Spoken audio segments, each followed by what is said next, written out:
তুই তেলেভাজা কোম্পানির ছোট মেয়েটার সাথে এই ইনফরমেশন আদান প্রদান করতে গিয়ে তাকে মন দিয়ে ফেলেছিস।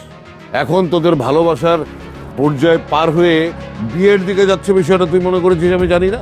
এই তেল ছাড়া পরোটা, তেল ছাড়া পরোটা। কি করতেছো?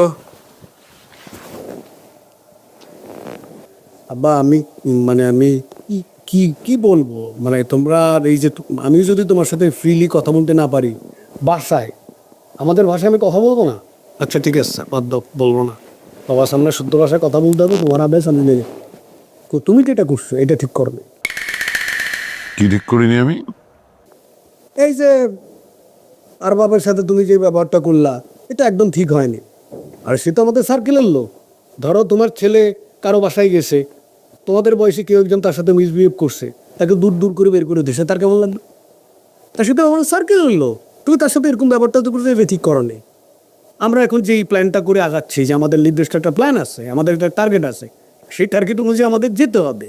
এখন আমরা যদি এর মাঝে আমাদের টিমটাকে ভেঙে ফেলি, বা আমাদের দল থেকে যদি বেশ কিছু লোকজন, আমাদেরই লোকজন শত্রু হয়ে যায়, তখন কি হবে? তুমি কি এটা ঠিক করছো বলো?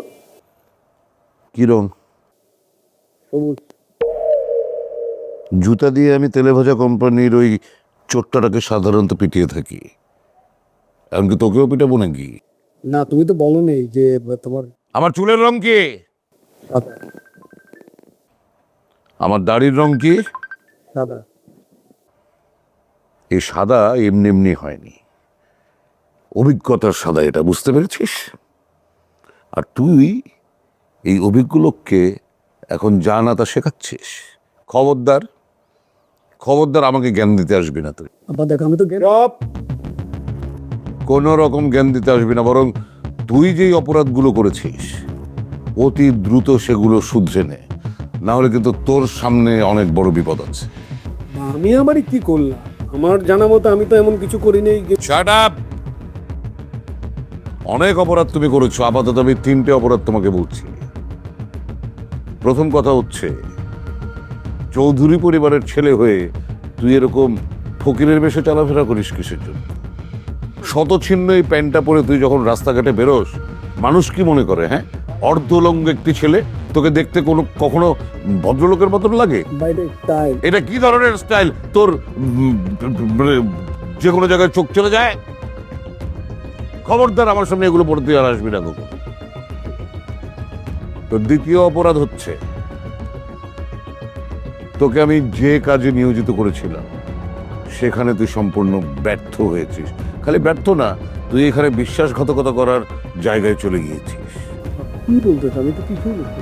কেন বুঝবি না? তোকে আমি পাঠিয়েছিলাম তেলেভাজা কোম্পানির বিভিন্ন মানুষের সাথে সখ্যতা তৈরি করে ইনফরমেশন কালেক্ট করার জন্য, গোয়েন্দাগিরি করার জন্য। হ্যাঁ, আমি তো করতেছি। Shut up! কি করছিস তুই? তেলেভাজা কোম্পানির ছোট মেয়েটার সাথে এই ইনফরমেশন আদান প্রদান করতে গিয়ে তাকে মন দিয়ে ফেলেছিস।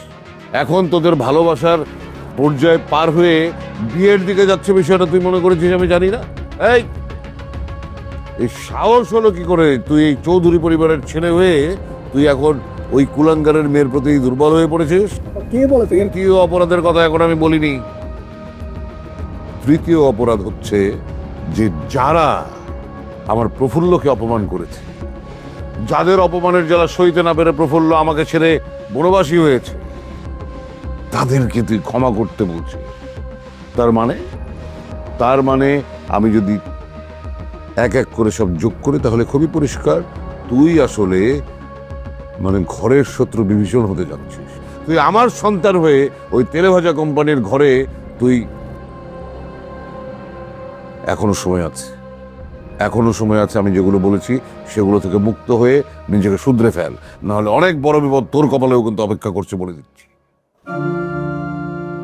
দাঁড়া, আরেকটা কথা মনে রাখবি, আমাকে কখনো জুজুর ভয় দেখাবি না। কাপুরুষের মতন কিন্তু আমি বাঁচবো না, ঠিক আছে? যারা অন্যায় করবে তাদেরকে ঘাড় ধাক্কা দিয়ে এখান থেকে বের করে দেওয়া হবে, তাতে করে সে আমার কি ক্ষতি করলো না করলো সেটা আমি বিবেচনায় আনবো না। আমি যদি একাও হয়ে যাই তবু আমার সততার জন্য আমি লড়াইটা চালিয়ে যাব, কথাটা মনে রাখিস। নাও গেট লস্ট।